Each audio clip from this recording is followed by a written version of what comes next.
শীর্ষ ব্যবসায়ী বলা হয়ে থাকে মির্জা আব্বাসের নাকি পোস্টার।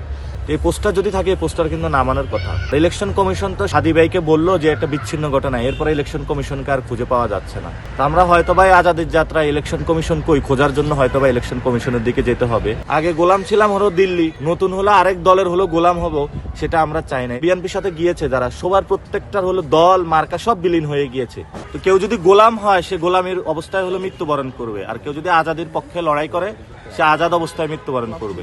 যারা ওনারা ওবায়দুল কাদের থেকে যারা এই সন্ত্রাসী গোষ্ঠী যারা বাংলাদেশের মানুষ ক্ষতি করেছিল, আমরা তাদের বিচার চাই, কিন্তু সাথে সাথে এটাও চাই বাংলাদেশের যারা বর্তমানে রয়েছে তাদের থেকে শিক্ষা নেওয়া প্রয়োজন। যদি বাংলাদেশের মাটিতে থাকে, মানুষের সাথে থাকে, শহীদ উসমান হাদির মতন এই ধরনের আজাদির শহীদি জীবন হলো তাদের। আর যারা গোলাম তারা এই ধরনের ইন্ডিয়া বিভিন্ন দেশে যাওয়া হলো, সেখানে হলো করুণ অবস্থায় তাদের জীবন যাবে। এজন্য আমরা তাদের জীবনের প্রতি শ্রদ্ধাশীল, কিন্তু সাথে সাথে এটাও যে আমরা কোনো গোলামে বাংলাদেশের কায়েম হতে দেব না। আমরা আজাদির পক্ষে থাকবো।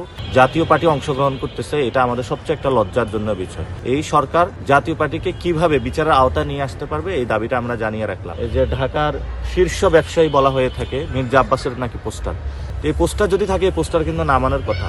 এগুলা কিন্তু নির্বাচনী যে শৃঙ্খলা রয়েছে সেগুলো হলো ভঙ্গ করা হচ্ছে। আর ইলেকশন কমিশন তো সেই হাদি ভাইকে বললো যে একটা বিচ্ছিন্ন ঘটনা, এরপরে ইলেকশন কমিশনকে আর খুঁজে পাওয়া যাচ্ছে না। তো আমরা হয়তো ভাই আজাদের যাত্রা ইলেকশন কমিশন কই খোঁজার জন্য হয়তো বা ইলেকশন কমিশনের দিকে যেতে হবে। ওনারা আমাদেরকে মাঠে ছেড়ে দিয়েছে, আমাদের কোনো নিরাপত্তা নাই, আমরা শঙ্কিত, আর তারা হলো ওইখানে বসে ঘুমাচ্ছে।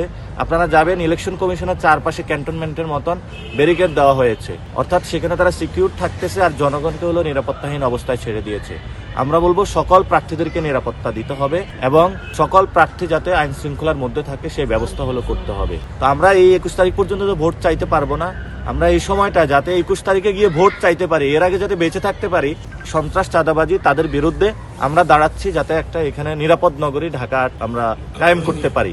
যে ঢাকা ৮ হলো একটা স্বাধীন অঞ্চল হিসেবে আমরা প্রতিষ্ঠা করছি। যদি কারো কাছে সন্ত্রাসী চাঁদাবাজি দখলদারিত্ব, কারো দোকান উঠিয়ে দেওয়ার চেষ্টা করা হয়, কাউকে জোর করার চেষ্টা করা হয়, আপনারা আমাদেরকে জানাবেন, অথবা জনগণ একসাথে হলে আপনারা তাদেরকে প্রতিবাদ করবেন। কারণ আমরা 5 তারিখের পরে স্বাধীন জাতি, আমরা আর কোনো নতুন গোষ্ঠীর কাছে গোলাম হতে চাই না। এখন আগে গোলাম ছিলাম হলো দিল্লি, নতুন হলো আরেক দলের হলো গোলাম হব, সেটা আমরা চাই না। এই জন্য হলো আমরা আজাদির জোট, আজাদির মার্কা শাপলাকলিকে বেছে নিয়েছি। অনেকে আমাদেরকে বলেছে কেন, আমরা দেখেছেন বিএনপির সাথে গিয়েছে যারা, সবার প্রত্যেকটার হলো দল মার্কা সব বিলীন হয়ে গিয়েছে, কারণ তারা হলো গোলামির জিঞ্জির পড়েছে।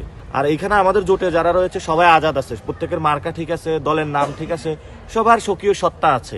এই জন্য বাংলাদেশের মানুষের কাছে আহ্বান জানাবো, আপনাদের কাছে আমরা উপস্থাপন করতেছি কারা গোলামির পক্ষে, কারা আজাদির পক্ষে, মুক্তির পক্ষে, স্বাধীনতার পক্ষে। আপনারা মুক্তির পক্ষে, স্বাধীনতার পক্ষে থাকবেন।